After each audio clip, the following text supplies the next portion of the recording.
Not really watching the movie. This is just end credit on the YouTube. So I'm just playing it as a non-sync. Well, it's not really, because it's synced. So non-sync is a cinema term we projectionists use. It's usually when you play very low-level ambient music. Something that I don't think you really notice in cinemas now. I think not even the local cinema downtown, the Odeon BH2, rubbish iSense Atmos cinema, absolute rubbish. It's a shame they wasted good JBL speakers on it. I don't even play non-sync music anymore. Bloody hell. Cinemas are like that now. But if I was non-sync with that, I could just go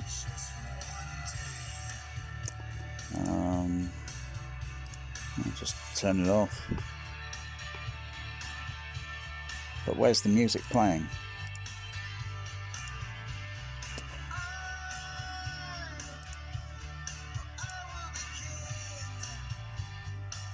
Where's the music playing?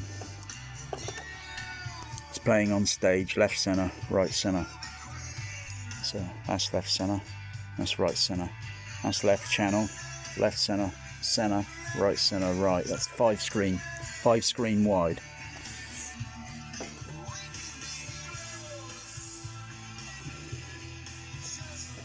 So I'll switch it over there. I've got to unmute that.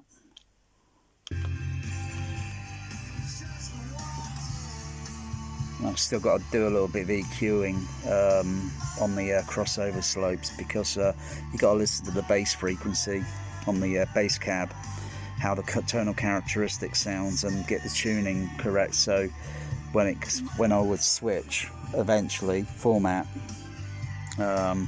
it's seamless.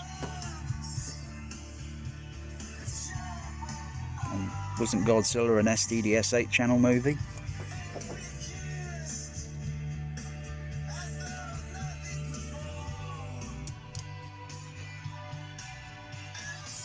So all I'll do is got to give a little bit of bass rise, and it's technical.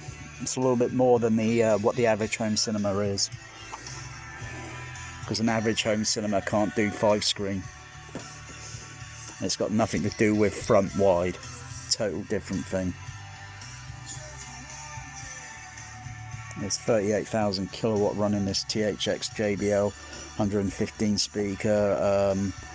15.12.AS6/8, plus a lot more beside that. Oh, here comes up the SDDS. Here comes up the SDDS.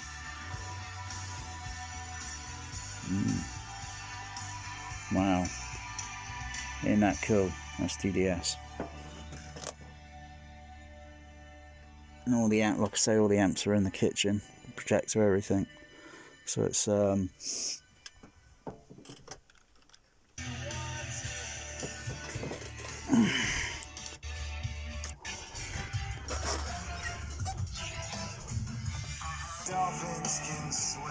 is the THX.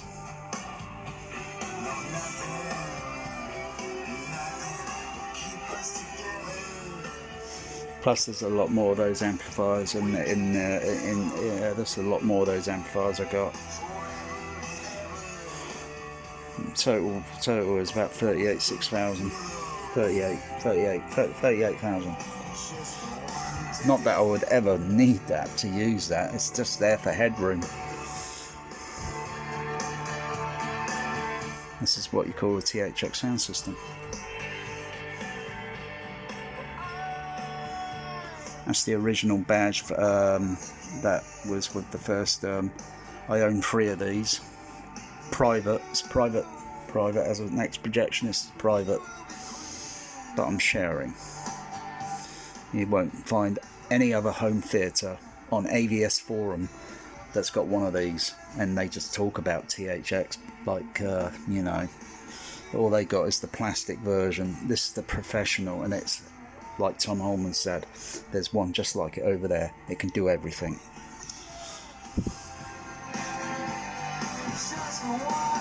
So I'm just monitoring mix.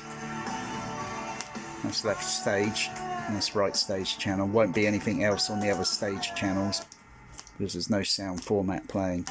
I'm only playing 2 channel.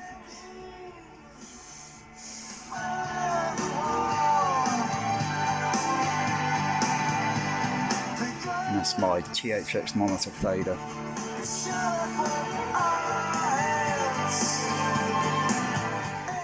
And these are for decoders for the height channels, the overheads.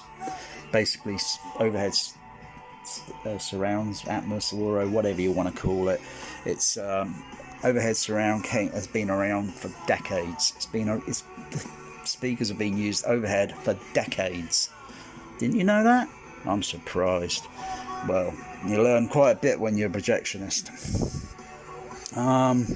So they're split up, right? Height 1, height 2, height 3, and all I could do is I take out the phantom center, and I got proper localization on sound on the overhead.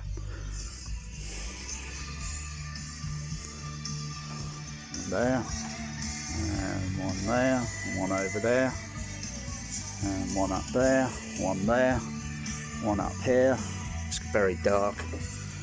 One over here, one up there, one up here, and these channels in the middle I call dog. Dog 1, dog 2, dog 3.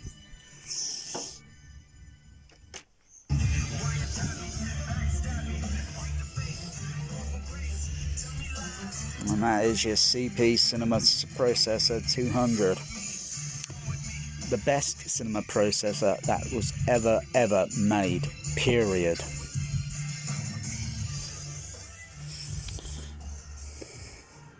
In fact, it's a lot better than a Trinov. A Trinov I don't think can do a lot of sound formats. That CP200 can be programmed up to 99 formats.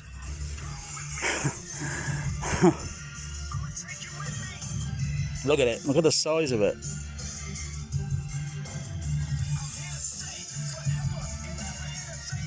That's what you call a monolith. Well, that's like the monolith because it's that shape, you know, like the 2000s. You know, you're touching it. Yeah, yeah, yeah. Come with me, THX.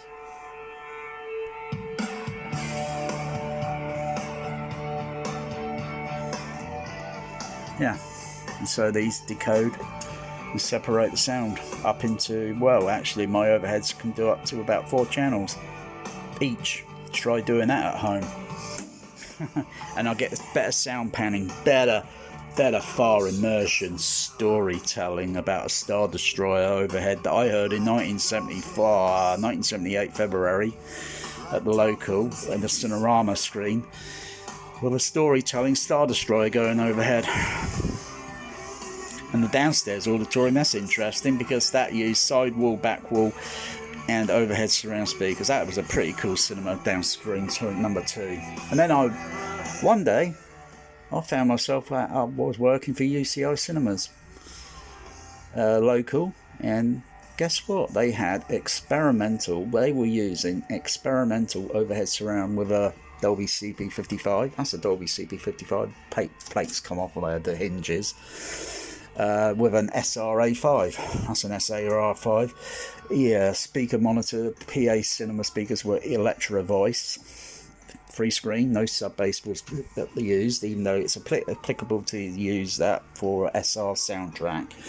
And overhead experimental surround.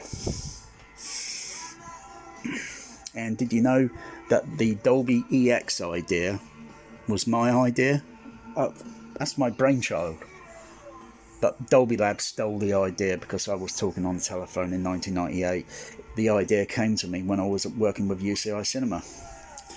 And that was 1989.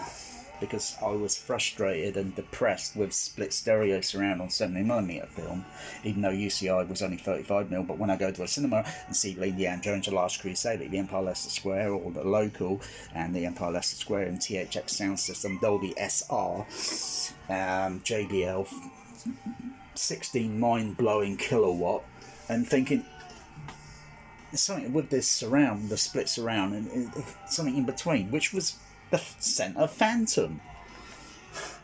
It eluded me, but one day in projection, idling, suddenly I got an idea, a spark.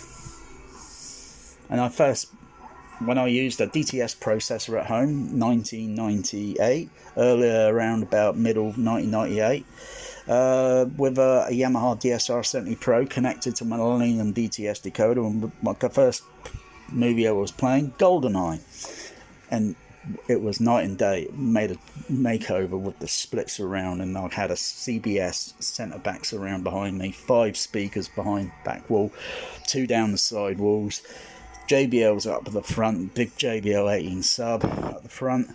Yeah, but I shared the idea, but I don't get any fucking credit for it.